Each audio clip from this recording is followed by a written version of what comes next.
E vai por aí afora. Até nós chegarmos à condição de espírito puro. Quando nós chegarmos à condição de espírito puro, irmão José escreveu assim: o espírito puro é o puro espírito. O espírito puro é o puro espírito, quer dizer, ele não tem acessórios necessários. Ele não tem acessórios necessários. Se até o corpo está eliminando, não é? Por exemplo, está eliminando determinados órgãos já, o quarto molar que a gente tinha, eu estou falando da minha área, odontologia, né?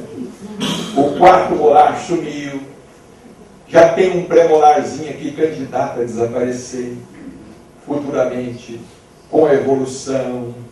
O apêndice é o vestígio de um órgão que desapareceu. O estômago, a tendência do estômago é de diminuir. Por enquanto está sendo diminuído cirurgicamente, mas há de diminuir. E com o estômago se diminuindo cirurgicamente, nós vamos parar de ir no banheiro todo dia, que é uma coisa também muito animalesca ainda, não é? Como é bom ir no banheiro todo dia. Porque tem muita gente que já tem problemas intestinais sérios e não conseguem ir ao banheiro todo dia. Só para encerrar essa primeira parte, que eu acho que já passou aqui do nosso horário. 10h30. É 10h30? Ah, bom. Então eu vou contar uma história para vocês. Um dia, um amigo nosso estava conversando com o Chico lá em Uberaba. Presta atenção, como é que isso é interessante. Esse amigo nosso falou para o Chico assim, o assunto era variado, com o Chico o assunto era variado. Aí ele falou para o Chico assim, Chico, eu acho tão esquisito esse negócio da gente ter que ir no banheiro. Todo dia ir no banheiro. A gente é muito animalesco. Que coisa estranha, a gente tem que ir no banheiro, a gente quase é igual um bicho. Só que o bicho vai no mato ou na rua, a gente vai dentro do banheiro. Aí o Chico sorriu muito. Quando ele sorria muito, ele botava a mão no rosto assim, né? Ele sorriu muito. Disse, oh, meu filho, eu também acho isso muito estranho. Aí veio a lição, mas eu vou te ensinar eu vou te dizer uma coisa. Nos mundos superiores, a gente só expele líquidos. Olha que beleza. Quer dizer, nos mundos superiores, o intestino já deve ter reduzido muito, e o estômago e o intestino já devem ter perdido quase que a sua função. Se a gente pensar bem, o intestino não ser tão grande quanto é. E nem o estômago ser tão grande quanto é. Tem gente que opera, tira metros do intestino e vive. Tira pedaço do estômago e vive. Isso é herança animal, que a gente come. E como dizia o Chico, o povo está morrendo pela boca. O Chico falava assim, o povo está morrendo pela boca. Aí eu perguntei, Chico, mas pela boca de comer muito? Assim, meu filho, é de comer muito e de falar muito também. E de falar muito também. Então vamos lá. Olha aqui, que maravilha. Essa fotografia. O Chico visitando uma colônia de rancenianos, lá em Goiânia, véspera do Natal.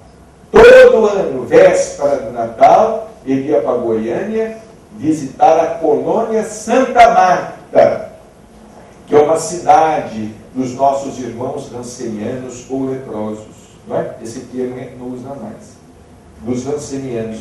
E ali, olha, essa senhora está até no choro. Olha a mão dela como é que está lá, toda enfaixada, e o Chico abaixando para beijá-la.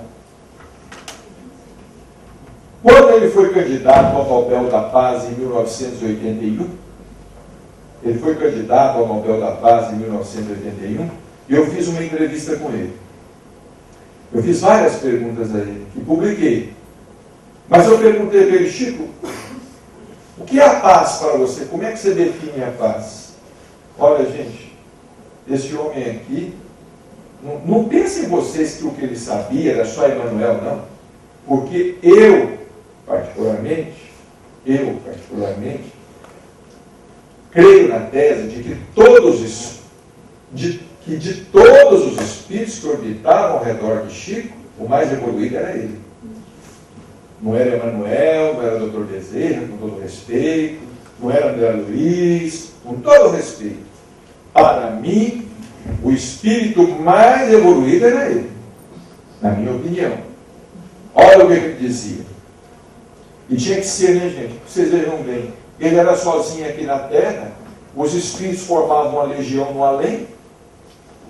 Eram muitos, ele era sozinho, praticamente, atendendo a todos. Foram centenas e centenas de espíritos que se comunicaram através dele, porque o Chico tinha sabedoria própria. A sabedoria dele não era só dos espíritos, não. Ele tinha sabedoria própria, ele tinha a sua luz própria também. Então, o que ele disse? Eu perguntei, Chico, o que é a paz? Olha o que ele falou. Tenho aprendido com os benfeitores espirituais que a paz é a doação que podemos oferecer aos outros sem tê-la para nós mesmos. Agora eu gostaria que alguém aqui me ajudasse a entender isso. A paz é a doação que podemos oferecer aos outros. Tudo bem. Sem tê-la para nós mesmos? Como é que é isso? Mesmo que não esteja bem, eu posso oferecer. Como? Mesmo que eu não esteja muito bem, eu posso oferecer ajuda para Muito bem. Muito bem. Mesmo que eu não esteja bem, eu posso ajudar alguém a ficar bem.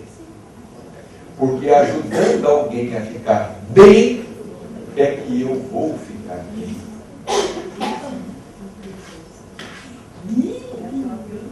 Não é lindo isso? Porque tem muita gente que fala assim, quem sou eu, né? Para ter direitos exclusivos sobre ela. A pessoa, quem sou eu? A pessoa fala, você é você. Você é filho de Deus. Já te falaram que você tem um DNA de Deus? Se ninguém nunca te falou, fique sabendo. Já te falaram que você tem a genética de Deus, genética divina? Que maravilha isso, né? Olha como nós somos ricos. Nós temos a genética do Criador, o DNA do Criador. Então, quem sou eu? Isso, muitas vezes, nós não temos. Isso é igualzinho a ajuda material, é igualzinho o órgão da viúva. Só que no ponto material, o órgão da viúva. Ela teve que dar o que na verdade ela não tinha. No órgão da viúva não é assim? Na questão espiritual, na questão moral também. Por exemplo, dentro de casa, tem um conflito dentro de casa, uma discussão. Eu sou tentado a participar da discussão. Não participo. Eu não participo.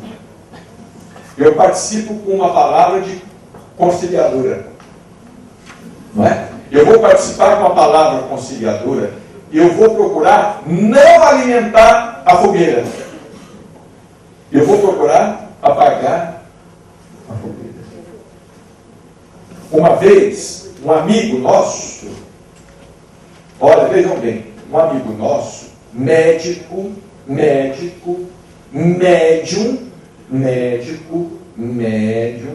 uma pessoa rica, de boa família, mora lá no Triângulo Mineiro. O pai queria que ele fosse advogado. Ele é um homem tão privilegiado e tão inteligente, que o pai queria que ele fosse advogado. Para fazer o desejo do pai, ele se formou em advogado, em advocacia. Pegou o diploma e disse, papai, só queria que eu fosse advogado. Está aqui o diploma. Mas eu agora vou fazer o que eu quero. Eu quero ser médico.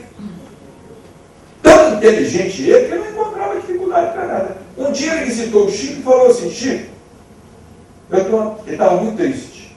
Eu tenho uma pergunta para fazer a você. Eu tenho tudo para ser feliz, mas não sou. O que está me faltando? Aí ele falou: eu tenho uma boa esposa, amo a minha esposa, os meus filhos são filhos maravilhosos, não me falta nada, eu não tenho necessidade de nada, mas não sou feliz. O que está me faltando? Tenho tudo para ser feliz. Talvez seja, muita gente pensa nisso aqui, né? Mas não sou feliz. O que me falta? O Chico pensou. Ele falou assim: olha, o Emmanuel está aqui, está dizendo que o que está faltando a você é a alegria dos outros. Olha a resposta. É a alegria dos outros. Quer dizer, promova a alegria dos outros e você terá alegria. Faça a alegria dos outros e você terá alegria. Essa é a questão da paz. Doe paz, você terá paz. Bonito isso, né? Doe paz. Como doar o que não se tem? Se superando. Por quê? Porque sempre tem aquela questão Sim. que tu nunca pode dar aquilo que tu não tem. Não, claro. Você não pode dar o que você não tem em termos materiais. Mas em termos espirituais, você pode se superar. E eu vou te citar aqui um exemplo. Por exemplo, a virtude do perdão. Você concorda que todas as virtudes precisam ser desenvolvidas?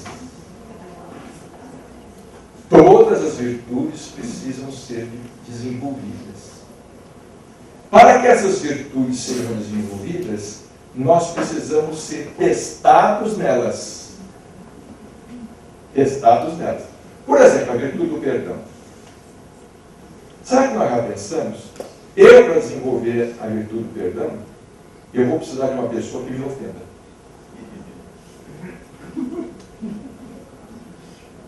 Como é que eu vou desenvolver a virtude do perdão se uma pessoa não me ofender? Então, aquele que me ofende é de utilidade pública.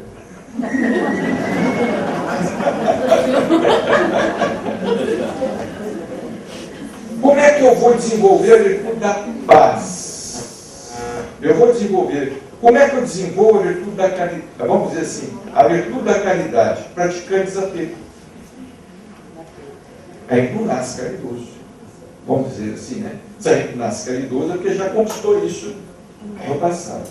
Agora, como é que eu consigo a virtude da caridade? Através do desapego. E como é que eu me desapego? Através da caridade. No começo, eu vou lá no meu guarda-roupa, tenho dificuldade de escolher as coisas, né? Isso aqui eu não posso, porque isso aqui foi minha finada da avó que me deu.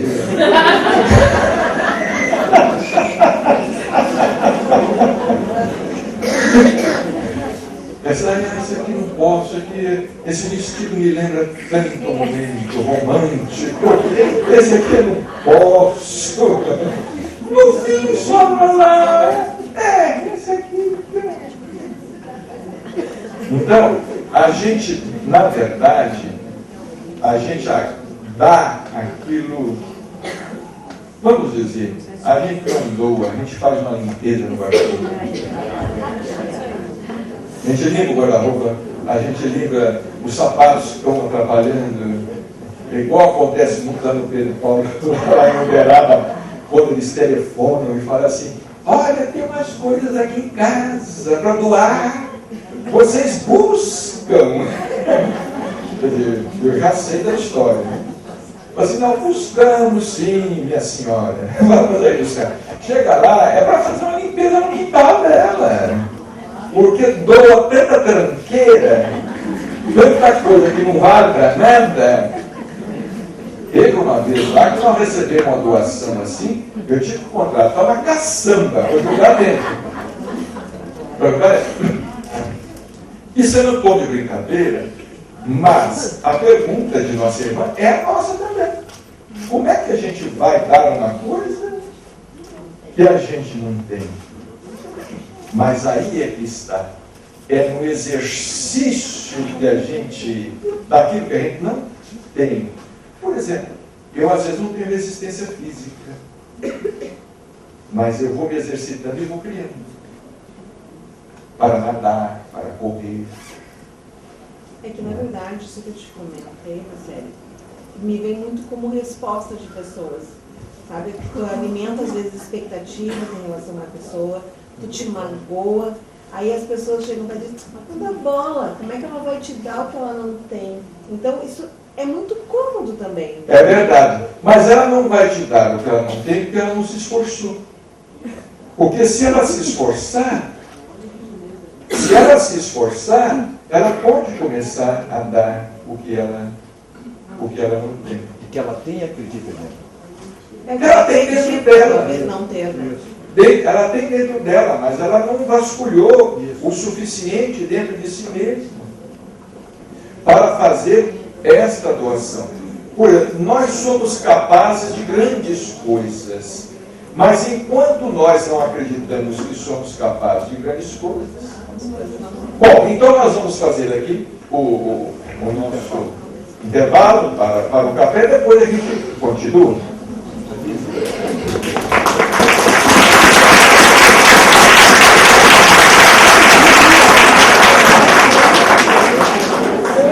Bem, então vamos dar sequência, né?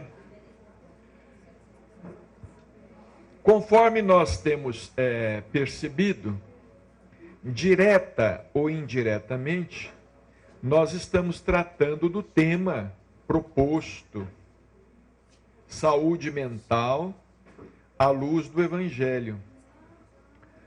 Porque o que nós estamos vendo aqui, aprendendo com Chico Xavier, aprendendo com os espíritos e tudo, aprendendo com os nossos benfeitores espirituais, isso tudo é fator de saúde mental para a gente. Isso tudo é fator de serenidade íntima, de compreensão. Eu gosto muito de uma frase de Emmanuel, que está no livro Paulo e Estevão. Uma frase fantástica de Emmanuel, que diz o seguinte: a vida exige mais compreensão que conhecimento. É uma frase maravilhosa. A vida exige mais compreensão que conhecimento. A partir do momento em que a gente adquire essa compreensão, que é uma maturidade do espírito, uma maturidade íntima, a partir do momento que nós adquirimos esta compreensão, nós vamos passar a viver melhor. Em todos os sentidos. Nós vamos viver melhor na família, nós vamos viver melhor no trabalho, nós vamos viver melhor em sociedade, nós vamos viver melhor com nós mesmos, né? Vamos nos aceitar melhor, porque tem muita gente que nem se aceita, né? Tem muita gente que não aceita o corpo que tem. Tem muita gente que não aceita, vamos dizer assim, a cor dos cabelos, a cor dos seus olhos, a sua altura. Ah, eu queria ser mais alto, não é? Para o nosso conforto espiritual, os homens mais sábios da humanidade eram feios.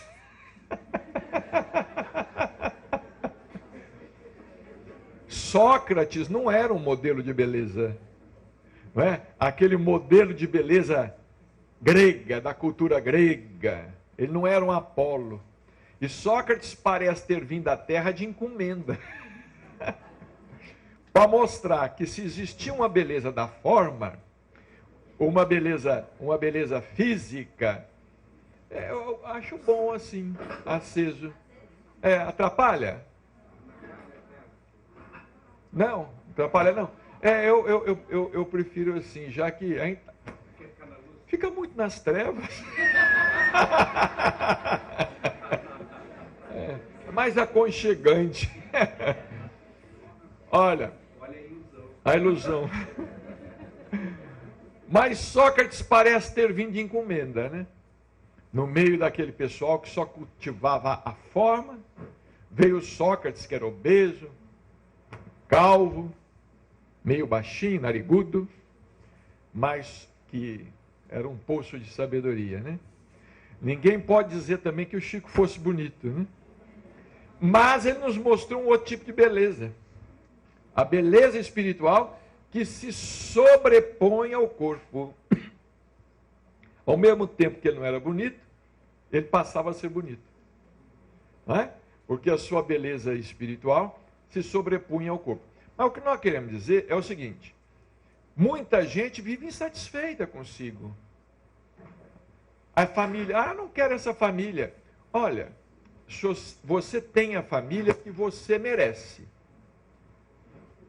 Se você quisesse uma outra família, você precisava ter feito para merecer no passado, você não fez. Se você quer ter uma família, vamos dizer, mais equilibrada no futuro, começa a semear agora, para poder colher, porque sem semear ninguém vai colher. Não é?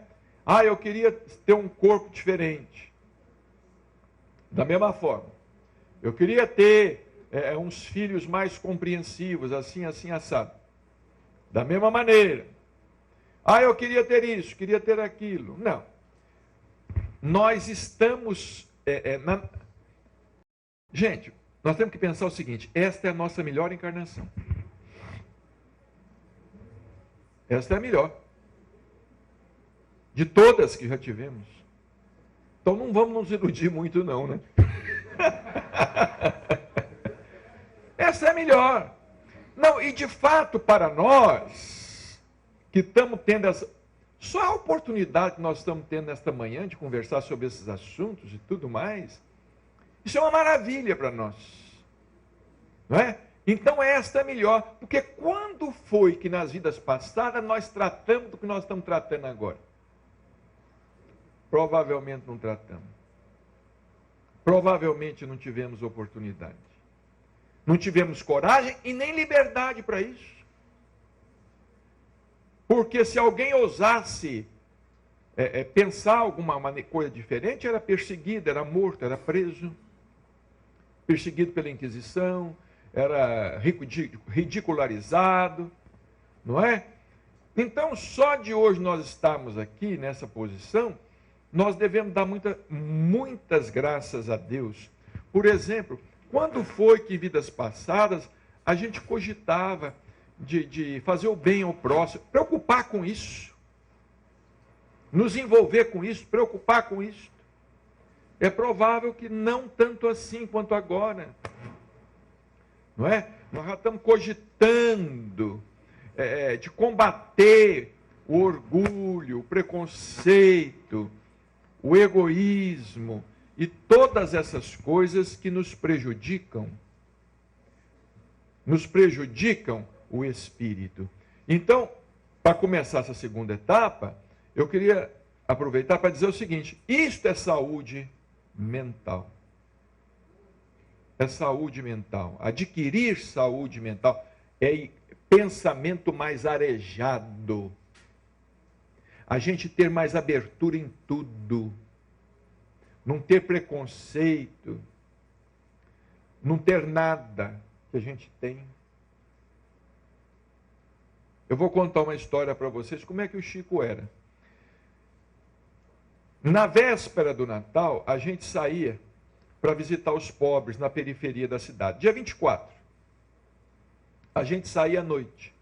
E nós visitávamos várias casas. Um dia nós chegamos numa casa muito pobre, na periferia da cidade. Muito pobre. Era uma casinha muito simples. Para entrar lá dentro, a gente precisava até abaixar um pouco assim, senão batia a cabeça na madeira, no telhado. E o Chico foi entrando lá para o fundo dessa casa, tinha um rapaz paralítico em cima de uma cama. com hidrocefalia, cabeça grande, em cima da cama. E o Chico entrou, e lá os pobres de Uberaba sempre chamavam o Chico de tio Chico, tio Chico. As senhoras chamavam o Chico de pai, as senhoras mais pobres tinham o Chico como pai. Mas todo mundo falava, as crianças, tio Chico para lá, tio Chico para cá. Aí aquele rapaz muito feliz, tio Chico, o senhor aqui, tal e coisa. Pois é, nós viemos te visitar. Como é que você está? Está tudo bem? É véspera do Natal, trouxemos algumas coisas. E ali uma pequena multidão acompanhando o Chico. Nós íamos umas 30 pessoas acompanhando ele, naquela peregrinação, dia 24 para o dia... Começava às 8 horas da noite do dia 24. Terminava às 4, 5 da manhã do dia 25. Quer dizer, a gente passava o Natal na rua com o Chico. Então, e aí o Chico começou a conversar com ele, aí logo aquele rapaz falou assim, tio Chico, eu quero um cigarro, eu estou com vontade de fumar. Não é? Agora a reação de muita gente, não, que isso, meu filho, não fume, esse cigarro faz mal à saúde, não fume. Não, o Chico não disse isso. Chico falou assim, olha, o nosso amigo aqui está com vontade de fumar. Eu não fumo, mas alguém tem cigarro que pode arrumar para ele aqui? Não é? Eu não fumo, mas alguém tem cigarro? E logo arrumamos cigarro para ele. Aí o Chico tinha levado uma boneca desse tamanho assim. Uma boneca. Uma boneca e um enxoval para recém-nascido. Não é? Aí o Chico perguntou assim, cadê fulano? Tudo com alegria. Cadê o fulano, a fulana e tal? Ah, está lá nos fundos, chama a fulana lá, gente. O tio Chico está chamando. De repente vem aquela menina de uns 13, 14 anos, grávida. Já com seus 6, 7 meses de gravidez, entra. E o Chico falou assim, olha aqui, minha filha, o que eu trouxe para você? Uma boneca. Entregou para ela a boneca de presente de Natal. Entregou o enxoval do bebê que ia nascer para ela. Fez uma festa. Né? Entregou bolo, bala, tudo mais, aquela coisa toda. Fez uma alegria, fez uma festa. Ficamos ali uns 20 minutos e saímos. Quando nós estávamos quase lá fora, o Chico comentou baixinho conosco assim, olha, aquela menina que está grávida, ela é irmã daquele rapaz que está paralítico. E ela está esperando um filho dele. Um filho dele. Agora vejam bem. Aí algumas pessoas de São Paulo ficaram assim, meio escandalizadas, assim. Mas Chico, aí ele falou assim, não, meu filho, está tudo certo. Eles moram aqui numa casa que só tem um quarto, dormem tudo na mesma cama, ele é paralítico das pernas, dormem todos aí juntos, encostados uns nos outros. Agora, o que eu achei bonito nisso é o seguinte, a compreensão. Não houve a palavra de censura. Não houve a recriminação. Não houve a coisa que nós aqui reagimos. Oh! Não é? Não houve isso. Oh! O Chico não falava assim. Oh! Não reagia a isso dessa forma. Ele falava assim. Não, se Deus quiser, está tudo bem. Deus ajude, Deus abençoe, vai dar tudo certo. Tinha jeito? Fazer o quê? Ia fazer o quê? Não é? Agora, nós às vezes pensamos assim, mas isso é um absurdo, uma coisa dessa, é o fim do mundo, e não sei o quê, não sei o quê. Não. Está cheio por aí, aconteceu. Aconteceu. Juntou a necessidade com a necessidade, a miséria com a miséria, a falta de conhecimento com a falta de conhecimento, a falta de afeto com a falta de afeto. E aí? Fazer o quê? Fazer o que o Chico fez. Levou uma boneca. Aqui está um enxoval para o bebê que vai nascer. Que Deus abençoe. Há de ser um menino lindo. E papapá. Há de ser um menino lindo. Foi bom. Não é? Então isso, gente, é uma compreensão, uma compreensão profunda. É uma compreensão profunda que nós precisamos de aprender isso com a doutrina. E largar muitas vezes, porque nós às vezes somos muito moralistas. A gente tem que deixar essa questão do... não confundir moralismo com moralidade, né? Moralismo é uma coisa, a moralidade é outra, não é?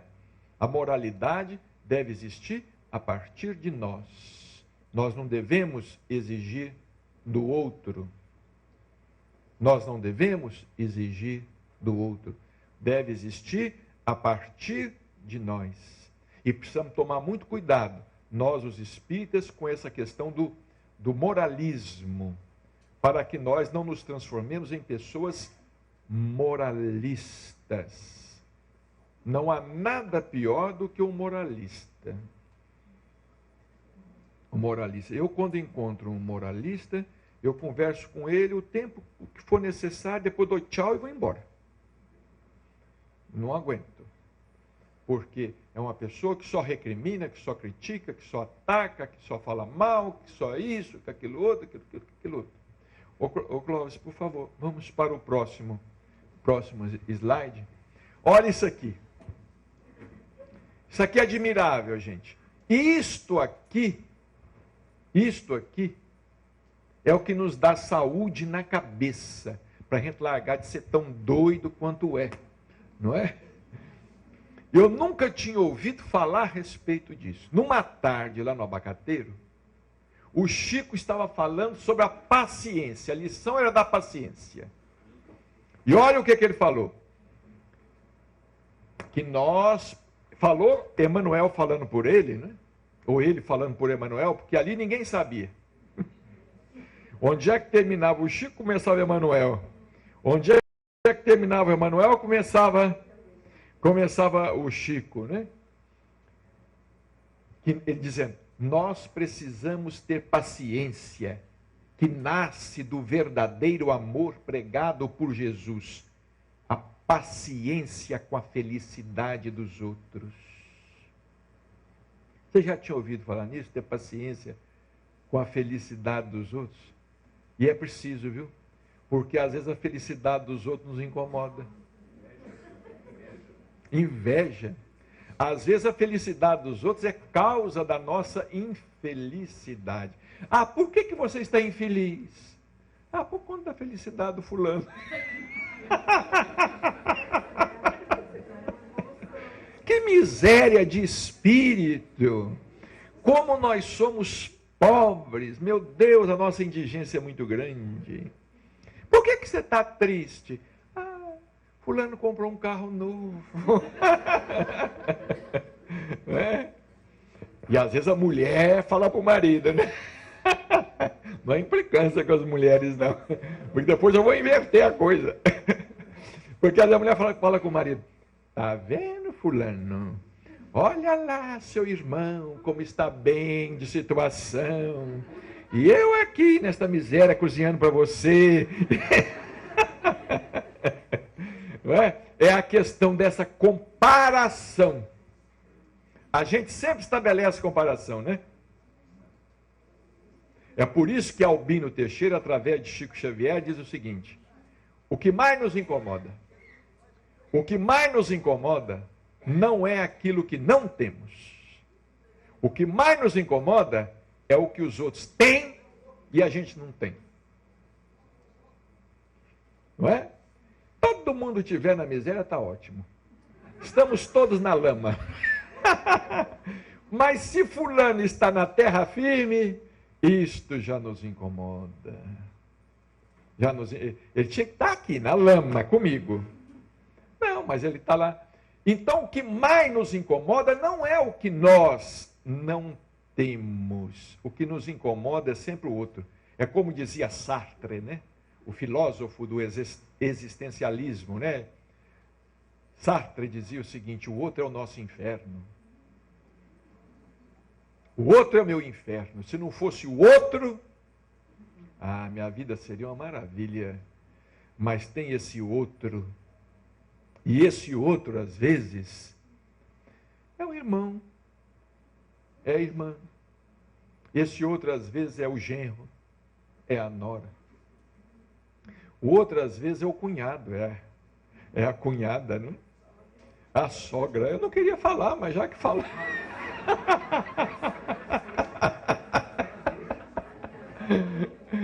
Mas pode ser o sogro também. O outro.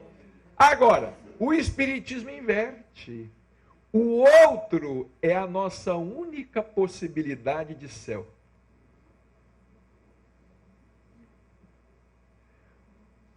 O Espiritismo nos ensina, o outro é a nossa única possibilidade de céu. Porque sem o outro, nós não chegamos a Deus. Dr. Bezerra de Menezes, uma vez, escreveu uma frase por nosso intermédio, que diz o seguinte: a distância que existe entre o homem e o seu próximo é a mesma que existe entre o homem e Deus. Para chegar a Deus, nós não temos que chegar a Deus, nós temos que chegar ao próximo.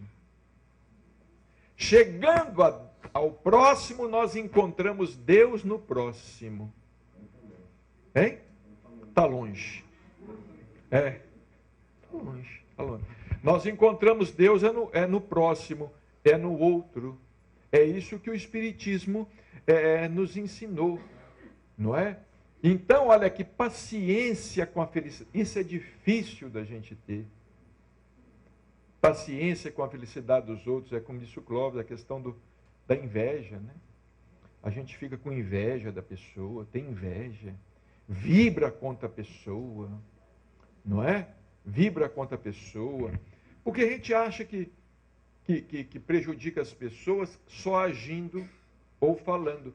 Não, mas nós prejudicamos também pensando. Né?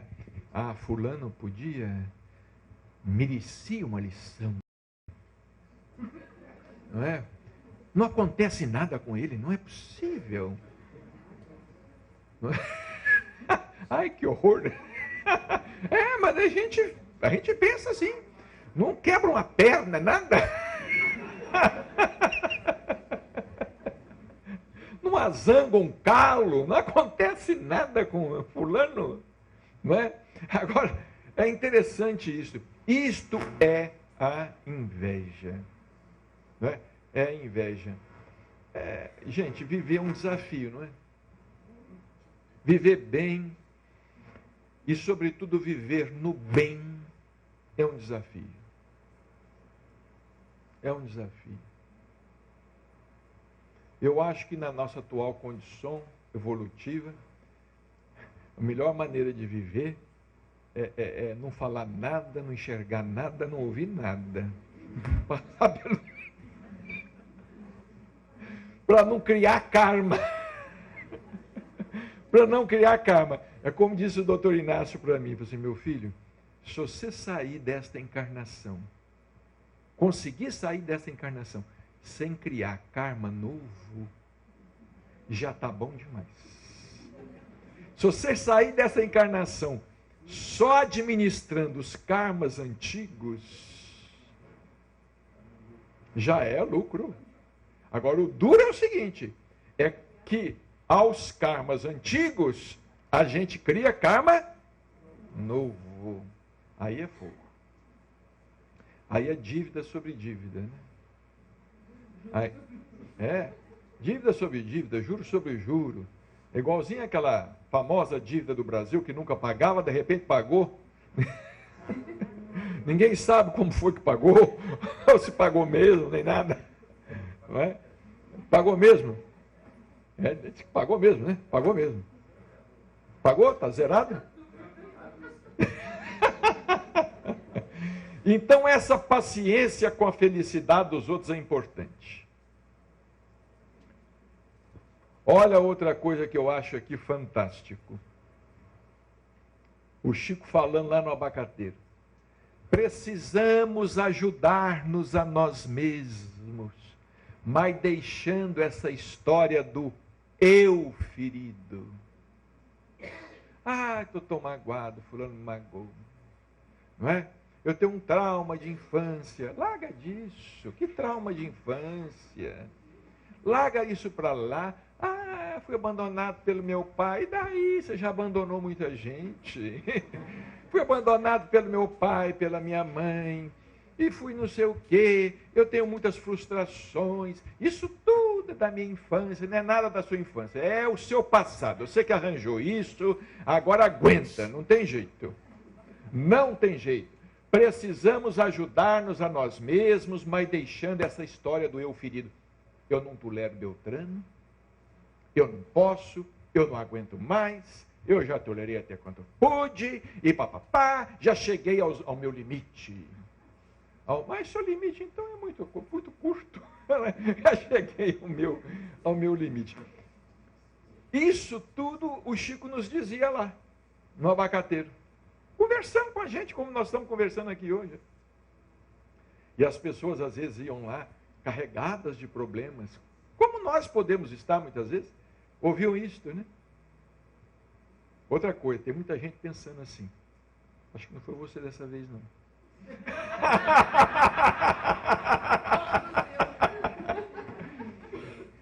Fulano tinha que estar aqui hoje para ouvir isso tudo.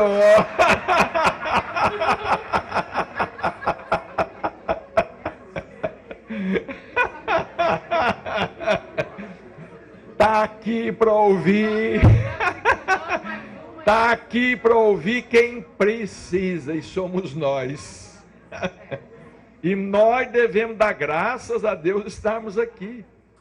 Se fulano não esteve aqui nessa manhã, é porque ele ainda não teve mérito para acordar. Ele vai dormir mais um pouco. E às vezes vai dormir até outra intervenção. Não é? Sem esse despertar. Então, não vão pensar assim, isso é para o fulano, isso não é para mim. Ah, eu queria que tivesse aqui hoje tanta gente, e não veio hoje, e está gravando, eu quero pegar uma fita dessa.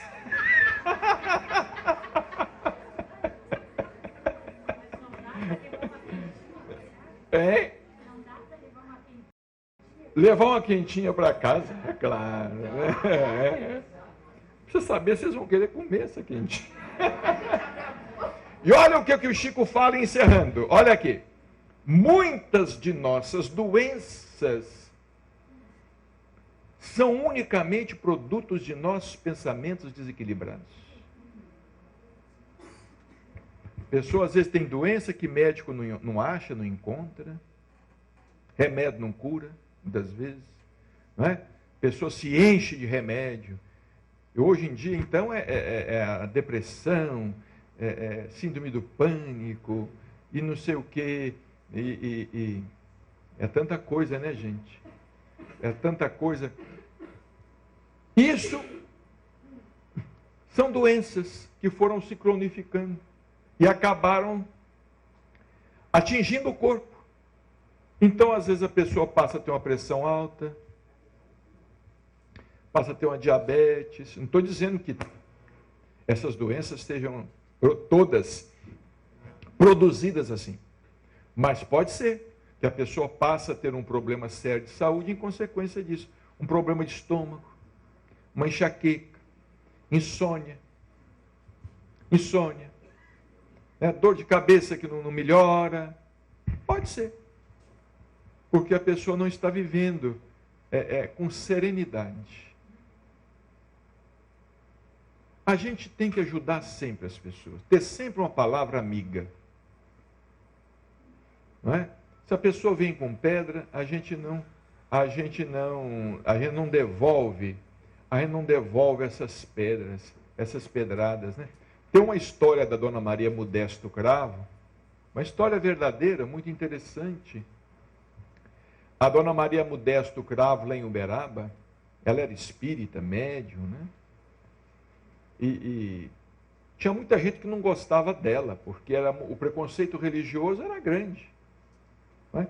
Devem ser os mesmos problemas que a nossa querida Dona Nídia enfrentou aqui quando ela às vezes começou esta casa, né? Lá, a Dona Maria Modesto Cravo, tinha muita gente que não gostava dela, essa coisa toda. E um dia ela recebeu um presente na casa dela. Quando ela, tudo embrulhado, essa coisa toda, quando ela desembrulhou, aquele presente, aquela caixa estava cheia de fezes. O vizinho fez isso. Pegou lá fezes de cavalo na rua, colocou e mandou para ela. Ela recebeu aquilo, ela já sabia mais ou menos quem tinha mandado para ela, e ela cultivava umas roseiras no jardim. E ela colocou aquelas fezes de cavalo como adubo das roseiras. E quando a roseira floriu, a primeira rosa, a mais bonita, ela apanhou, botou dentro de uma caixa e mandou de volta para a mesma pessoa, dizendo: eu agradeço o presente que você me mandou e em retribuição estou mandando a você o que o seu presente me possibilitou. Mandou a rosa para ela. Cada um dá o que tem. Está vendo?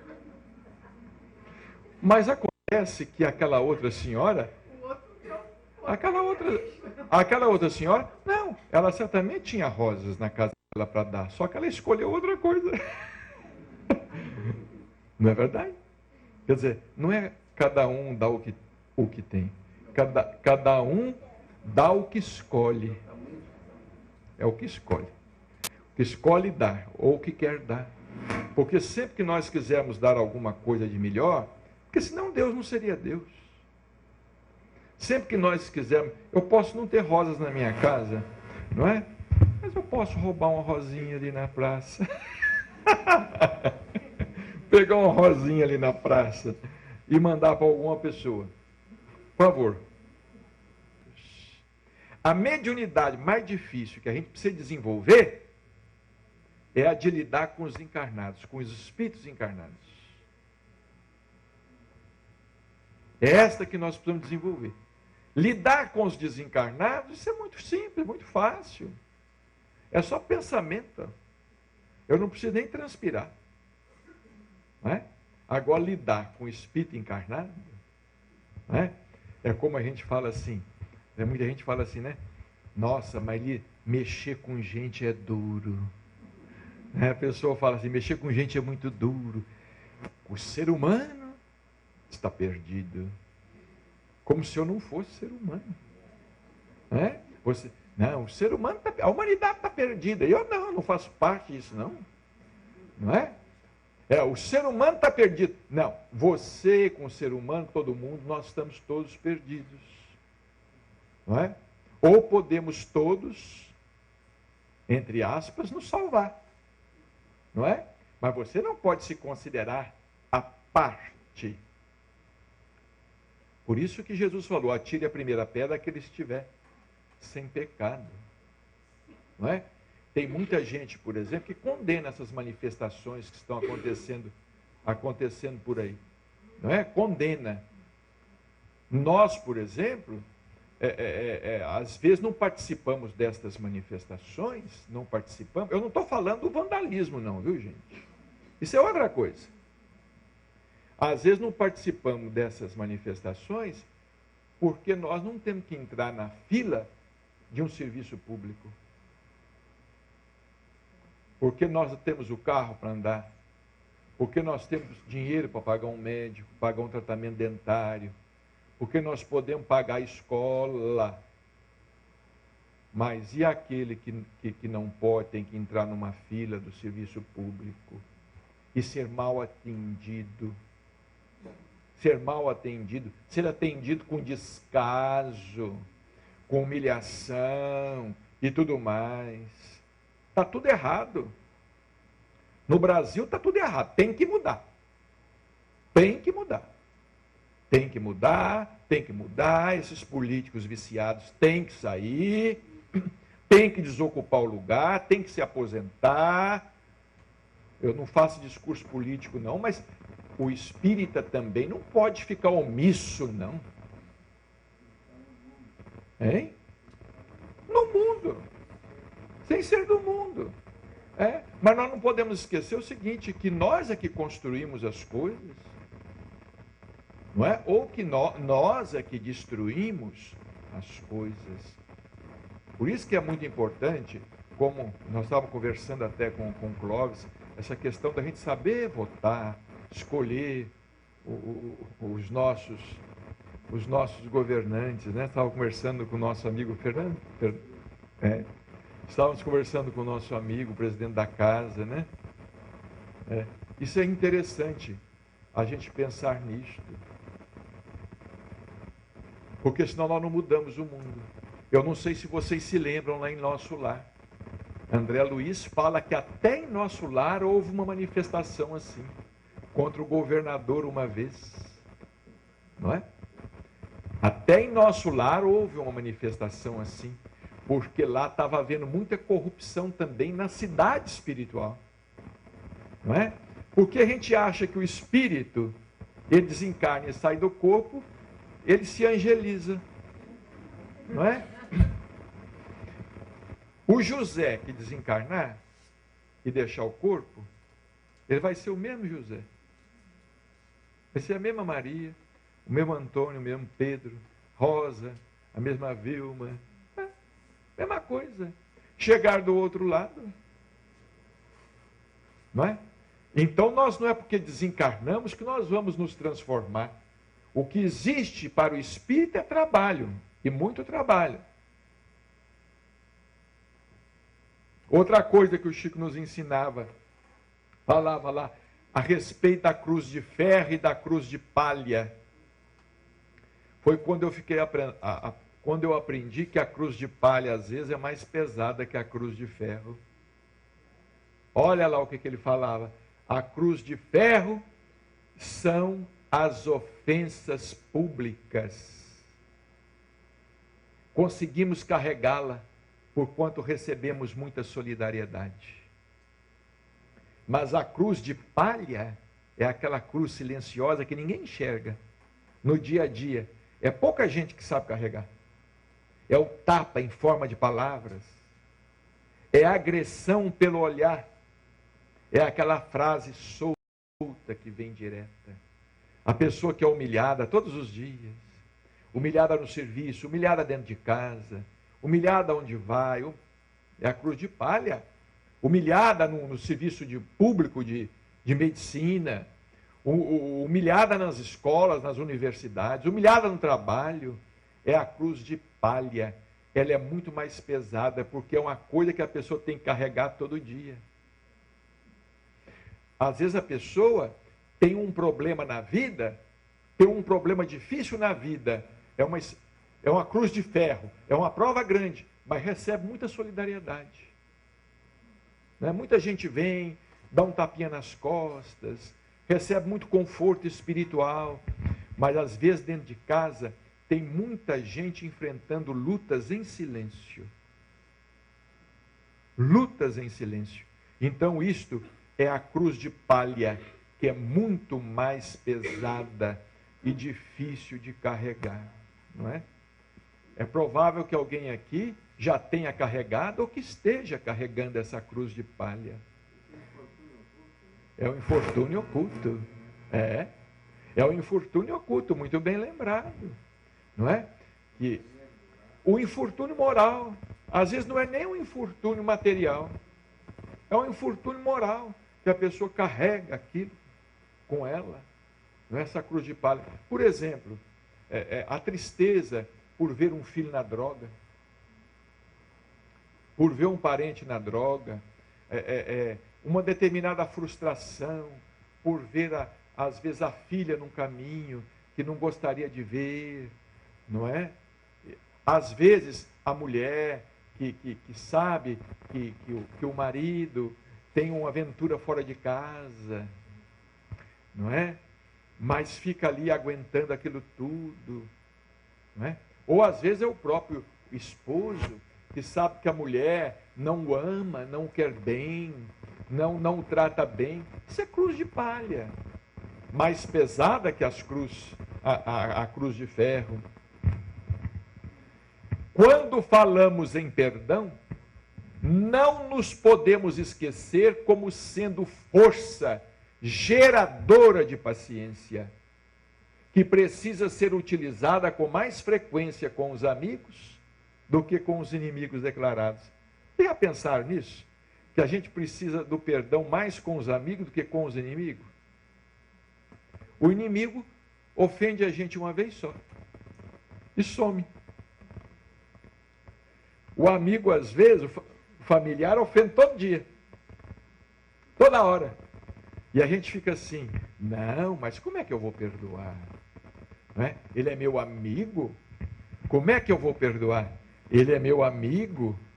Ora, é como dizia o Chico, se Jesus nos recomendou o perdão aos inimigos, imaginemos com que imenso amor devemos perdoar os amigos. E às vezes não perdoa. Não, me fez uma ingratidão, me fez uma desfeita. Eu não vou na casa mais do fulano, não quero saber, não sei mais. Tem uma história do Chico sobre o perdão muito engraçada. Tinha uma pessoa lá na casa do Chico, morava com ele, uma pessoa que o ofendia ele todo dia. Ele contando para nós, olha, todo dia essa pessoa chegava e me fazia uma ofensa. Quando era mais tarde, essa pessoa se arrependia, vinha e me pedia perdão. Chico, você me perdoa? Aí ele falava, perdoa, você está perdoado. Dizer que no outro dia era a mesma coisa. A pessoa humilhava, ofendia, agredia verbalmente. Chico, você me perdoa. Depois vinha, né? Rodear. Chico, você me perdoa? Perdoa, meu filho, você está perdoado. E aquilo foi. Diz que um dia ele fez a mesma coisa. Ofendeu. Depois veio. Chico, você me perdoa. Aí ele falou assim. O Chico falou assim, você quer saber de uma coisa? Você está perdoado pelo que você me fez. Perdoado pelo que você está me fazendo. E perdoado pelo que você ainda vai me fazer.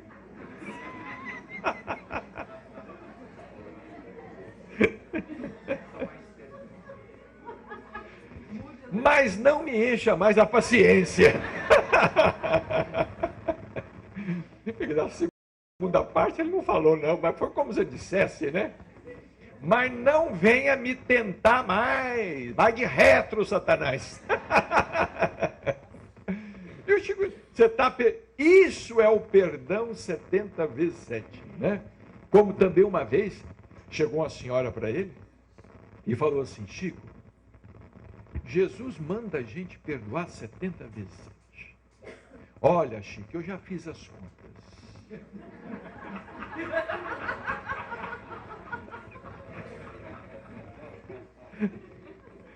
Eu já perdoei meu marido mais de 490 vezes. O que é que você me diz disso? Aí o Chico pensou um pouquinho e falou assim, olha, minha filha, Emanuel está dizendo aqui que é perdoar 70 vezes 7 cada ofensa.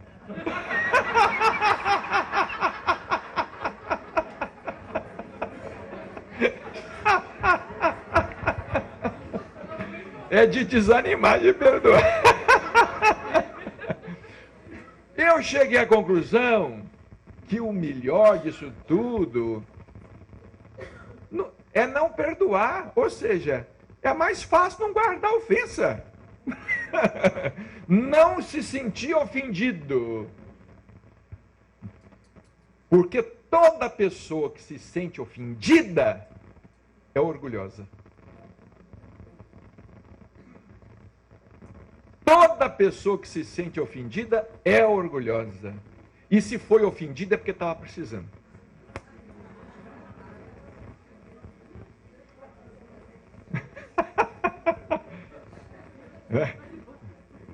Agora eu estou lembrando de Simão Pedro e Jesus.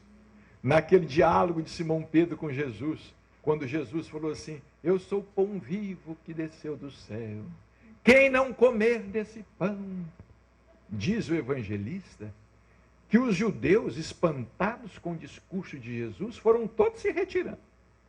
Foram todos embora. Deixaram Jesus sozinho. Foi a única vez que eles deixaram Jesus sozinho, falando sozinho. Aí Jesus virou para Pedro e falou assim: uai, Pedro, você também não vai embora? Aí Pedro respondeu para ele assim: para onde iríamos, Senhor? Tu tens as palavras de vida eterna.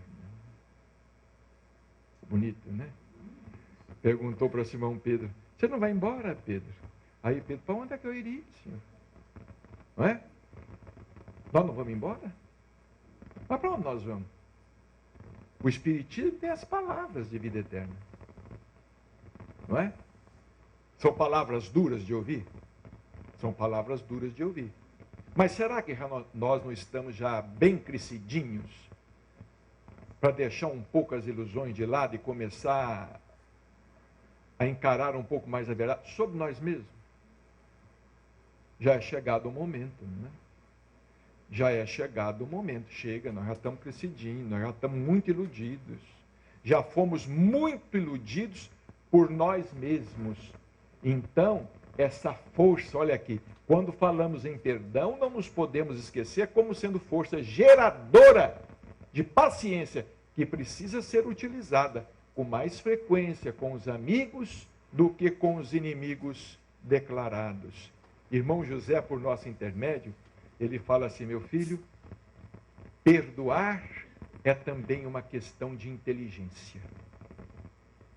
Não é só uma questão de sentimento. Quem é inteligente, perdoa. Perdoa, porque se não perdoar, vai se vincular àquela pessoa em futuras encarnações. E quem quiser se ver livre de alguém...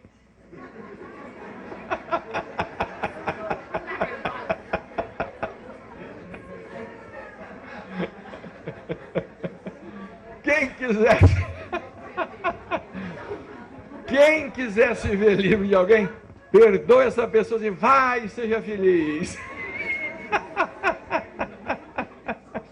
Só que isso tem que ser com o coração, senão não adianta. Não pode ser uma coisa calculada. Eu vou perdoar fulano porque eu nunca mais quero te ver. Não é? Mas é também uma questão de inteligência. Porque Jesus fala no Evangelho. É o único momento em que Jesus pede pressa.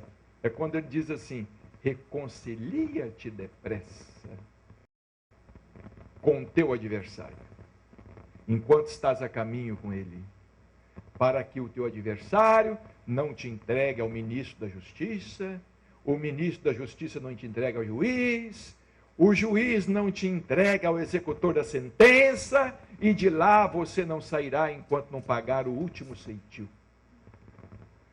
Nisso aí está a reencarnação, não é? Então tem que perdoar, porque senão nós vamos ter que nos haver com o ministro da Justiça. Imposto de renda. E o ministro da Justiça é a lei de causa e efeito, né? Eu vou sair quando? Amanhã. Enquanto não pagar o último ceitil. E o último slide, antes das perguntas, isso aqui é ótimo. Um dia o Chico estava falando lá para nós lá, falou assim: olha, gente, Jesus nos ensinou a pedir o pão nosso de cada dia. Acontece que a gente não se contenta com o pão, a gente quer a manteiga, e é na manteiga que a gente escorrega. Enquanto nós nos contentamos com o pão, vai tudo bem, mas da manteiga em diante começam as nossas lutas. O que é da manteiga em diante? É a gente querer o supérfluo. E por conta do supérfluo a gente se compromete. A gente é desonesto, a gente corrompe, é corrompido, não é? A gente rouba. A gente rouba também. Nós todos somos ladrões aqui. Ali Babá e os 40. Porque a gente acha que roubar é só roubar dinheiro, né? Mas a gente rouba a esperança, rouba a alegria. A gente rouba a expectativa da pessoa muitas vezes.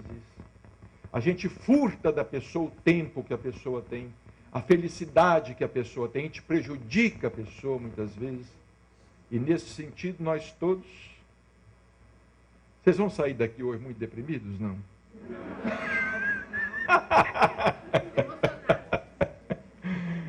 Tem hora que essas palestras, assim, digamos, que envereda pelo caminho do autoconhecimento e essas coisas todas, às vezes deprime muita gente, né? Que a gente fica assim, nossa, eu fiquei arrasado. Eu fiquei arrasado. Eu fui lá para me julgar meu astral para cima. Olha, me botou lá embaixo. No seu devido lugar. No seu devido. Olha, eu fui lá para ouvir uma coisa que me levantasse e eu estou assim, lá embaixo. Esta coisa toda.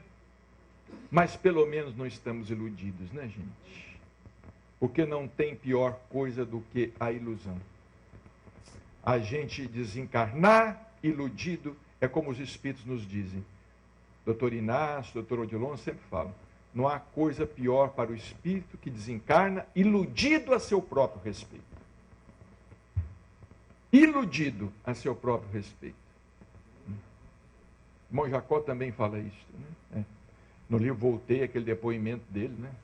Pois é. Eu achei interessante aquele livro do irmão Jacó, porque quando ele desencarnou, o reformador lá da FEB publicou assim: desencarnou o espírita mais perfeito do Brasil. Olha que coisa, né? Mais perfeito porque ele era o mais rico, né? Desencarnou o espírita mais perfeito do Brasil. Depois ele vem através do Chico, naquele livro Voltei, mostrando a luta dele do outro lado para conseguir uma réstia de luz. Uma réstia de luz.